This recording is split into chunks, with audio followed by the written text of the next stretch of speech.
A couple weeks ago, Sophie Cunningham said that men should not play in the WNBA, and apparently people are still mad about it.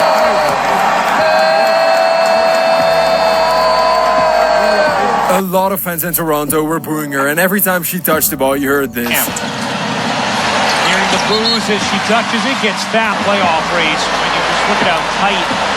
But just a minute after she checked in, she already silenced the crowd. Deep three. You bet. And look at her celebration towards the crowd. I'm still kind of confused why people are mad about what. 10 WNBA records one night. And by the time this game ended, Marina Mabrey wasn't even the best player in her own arena.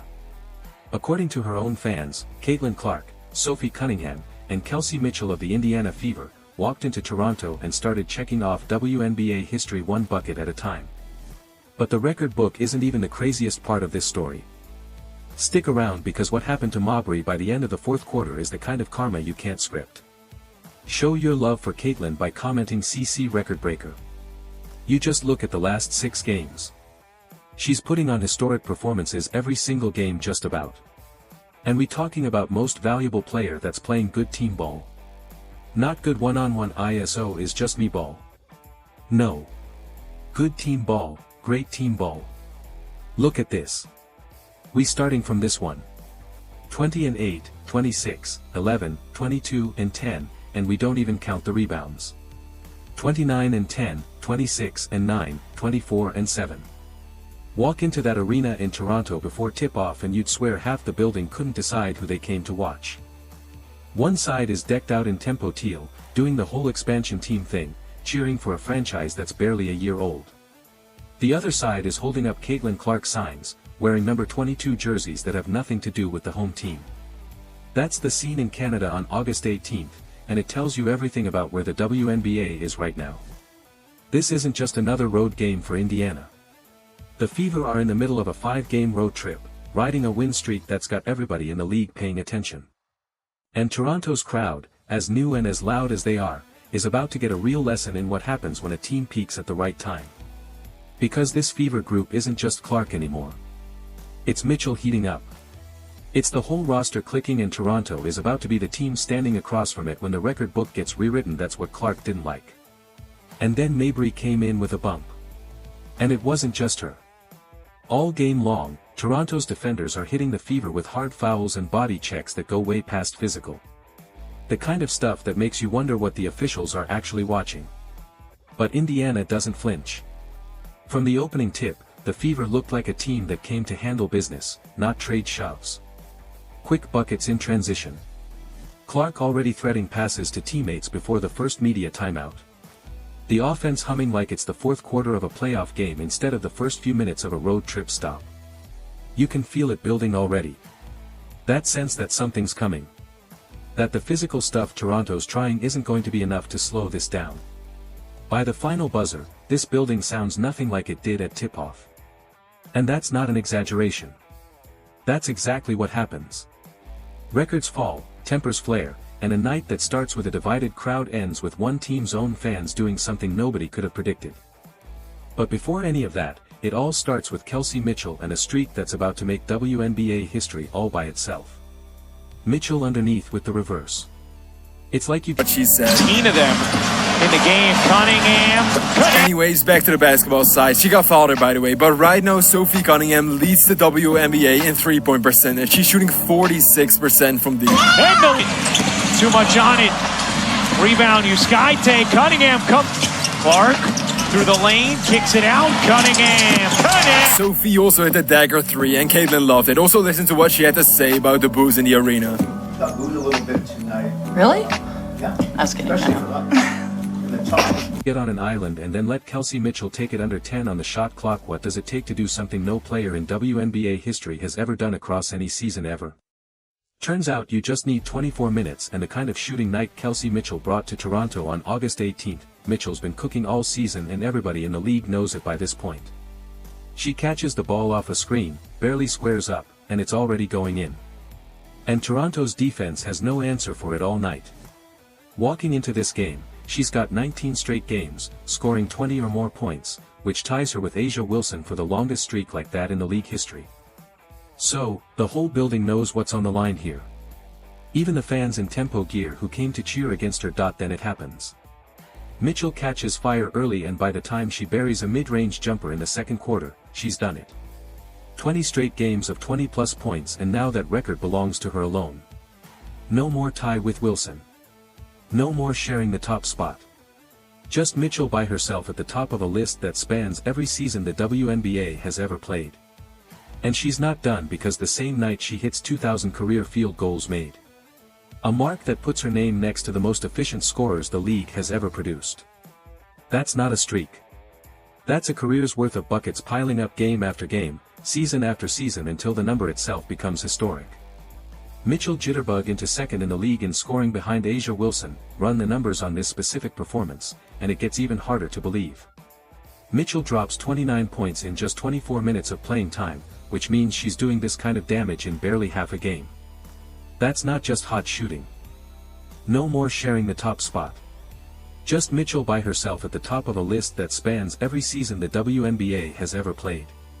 And she's not done, because the same night she hits 2,000 career field goals made. A mark that puts her name next to the most efficient scorers the league has ever produced. That's not a streak. That's a career's worth of buckets piling up game after game, season after season, until the number itself becomes historic. Mitchell jitterbug into second in the league in scoring behind A'ja Wilson. Run the numbers on this specific performance, and it gets even harder to believe. Mitchell drops 29 points in just 24 minutes of playing time, which means she's doing this kind of damage in barely half a game. That's not just hot shooting. That's an efficiency level that turns a really good night into a night nobody in league history has ever matched. This is where you start to realize the streak was never a fluke to begin with. 20 straight games isn't one lucky shooting night stretched out. 53,756. Indiana looking to restabilize here with it down to 4. And Clark bucket for 3. And the tempo are moving the basketball. Record number 4 comes from pure consistency. Clark posts 20 or more points and 5 or more assists for the 6th straight game, tying a record she set earlier this year back in June. So, the only competition for that record is her own name from a few months ago, which tells you exactly where the bar sits in this league right now. 5th record puts her in a club with exactly one member before tonight, and that member is also her. Clark reaches 700 points and 250 assists in the same season. And the only other player to ever do that is Caitlin Clark in 2024. Nobody else in WNBA history has even come close to putting both numbers together in 1 year. Round of applause. 4th Conference Player of the Week for Caitlin Clark. We all know she is an amazing shooter, an excellent point guard, but what I personally love is how she continues to improve each and every year. And I'll show you exactly how she gets it done. Run the tape, baby. Because Caitlin, first, it's the mid-range. She's already made 32 mid-range shots. You see her getting the pin down in the corner. That's more than her first 2 seasons combined. And once you're late, it's already down. It's straight cash money. Nice shot. 6th record zooms out to her whole career. And this is the one that should stop you in your tracks. Through just 85 career games, Clark already has more points than Wilson or Diana Taurasi had at the same point in their careers, more assists than any player in league history, more threes than anyone who's ever played, and more triple-doubles than anyone, period. Both hitting 20 or more points in the same game 15 times that season. Nobody touched it for 17 years. Then Clark and Mitchell show up in Toronto and bury it without even celebrating, because for them it's just Tuesday. This is their 16th game this season with both scorers going for 20+, and no backcourt duo in league history has ever hit that number. Not Taurasi and Pondexter, not anybody. Clark into the paint. Separates that knocks down the mid-range. Boston, what a look. Mitchell to lay on a beautiful play, and tucked right behind that record, almost like it's trying not to get noticed, is another one. Indiana ties its own franchise record for wins in a season. Sitting at 24, a mark that's been standing since the team's very first great year. 2 records, same game, and neither one comes easy because Toronto isn't playing clean basketball out there. The physical stuff starts early and doesn't let up. Hard fouls, bodies flying into screens, contact that should be getting whistled and mostly isn't. And by the second quarter, it's clear the referees are letting a lot of this go. Toronto's defenders are hunting for contact all night. And the no calls start piling up right alongside the buckets. Marina Mabrey's right in the middle of all of it. And if you followed this rivalry at all, none of this comes as a surprise. She's built a reputation around extra schvees after the whistle. Jaw-jacking with opponents, screens that come in a little harder than they need to. And Clark's been on the receiving end of it more than once this year. Tonight, she's not the only fever player getting tested. And she's not the only one who decides enough is enough. Clark just is able to lead Mitchell so beautifully on those back cuts. Sophie Cunningham gives her answer with the ball in her hands. She drops 13 points on a perfect 3 for 3 from behind the arc. And that kind of shooting night puts her second in the whole league in three-point efficiency. That's not just a hot streak. That's Cunningham turning Toronto's physical game plan into free points on the scoreboard. An 8-second violation and then Mitchell handles her business directly. After Mabrey tries some extra contact away from the ball, Mitchell shoves back and gets right in her face. Words flying both ways until the officials step in and hand out technical fouls to both of them. Nobody backs down, and for a second the whole arena forgets there's a basketball game happening. This is where Indiana stops just taking the hits and starts trading them back. Shot for shot, shove for shove. No more absorbing whatever Toronto throws their way. 2 more records land right in the middle of this stretch. The dual mark and the franchise win total, and both of them come through contact, not around it. Mabrey thinks she's controlling the game with her attitude. She's about to find out her own fans saw it differently. It's a hell of a crowd. It's a lot of fun to play in front of. Sandy Brondel is doing a great job. Marina, and now they have Sykes back. Like, I want to give them their flowers cause they're a hell of a squad. But you know what? Kelsey kind of went out for a second, so we all had to step up, knock down our shots. We waver or weathered the storm a little bit. And so, that's just part of building and the growth that we're showing right now. What happens when the home team's own player gets booed in her own building? It happened to Marina Mabrey right after she tried to bully Kelsey Mitchell in front of everybody. The arena shifts fast after that Mitchell-Mabrey confrontation. Boos start raining down on Mabrey, and they're not coming from the Clark fans scattered around the building. They're coming from Toronto's own crowd. People who paid money to watch their home team win are turning on their own player in real time. And you can hear it get louder every time Mabrey touches the ball for the rest of the night. Caitlin Clark, number 10. Outside the arena after the final buzzer, the scene gets even stranger. Fans line up in numbers, but they're not waiting for tempo players to sign anything. They're waiting for Clark. Some of them holding Toronto gear and asking her to sign it anyway, which is about as clear a message as a crowd can send without saying a word. A few fans straight up admit they came hoping to get Clark's autograph over their own team star, and nobody seems embarrassed about it. In the middle of all this, Mitchell exits the game early with an overheating issue, which is a real concern on a 5-game road trip with games piling up night after night. It's not a moment to panic over though.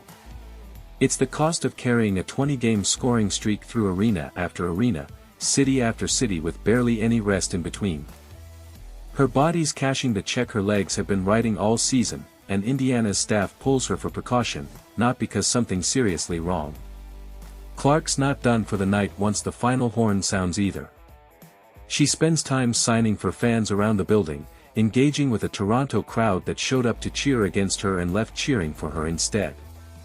Jersey color stops mattering to these fans the moment they watch her play in person. And that's not an accident. That's what happens when someone puts on a show like this one. Mabrey wanted to be the disruptor tonight. She wanted to get under Indiana's skin, throw some extra contact, get the crowd riled up against Clark and Mitchell. Instead, she ends up the least popular person in her own arena. Booed by her own fans and outshined at her own autograph table by the player she tried to rattle all game long. Final score reads 101-95. Fever win 5th straight on a road trip that's chewing up every team unlucky enough to host them. 10 records fall in one single game. And somehow the loudest statement of the night isn't even a stat. It's Toronto's own crowd turning their backs on their own player just to chase down Caitlin Clark for a signature. Poise just beat bullying right in front of the bully's own fans in the bully's own building. 10 records in one night doesn't happen by accident. It happens when a team's got a superstar peaking, a scorer like Mitchell locked in, and role players like Cunningham hitting shots when it matters most. That's not luck. That's a full roster clicking at the same time. Clark's MVP case just got louder, and this win streak is looking like a real launch pad toward the 2026 playoffs. So stick around, because if Toronto tested them this hard, the next stop won't be easy either. Show your love for Caitlin by commenting CC Record Breaker. And don't forget to like, subscribe, and turn on all notifications, as we're bringing you all the action and top stories.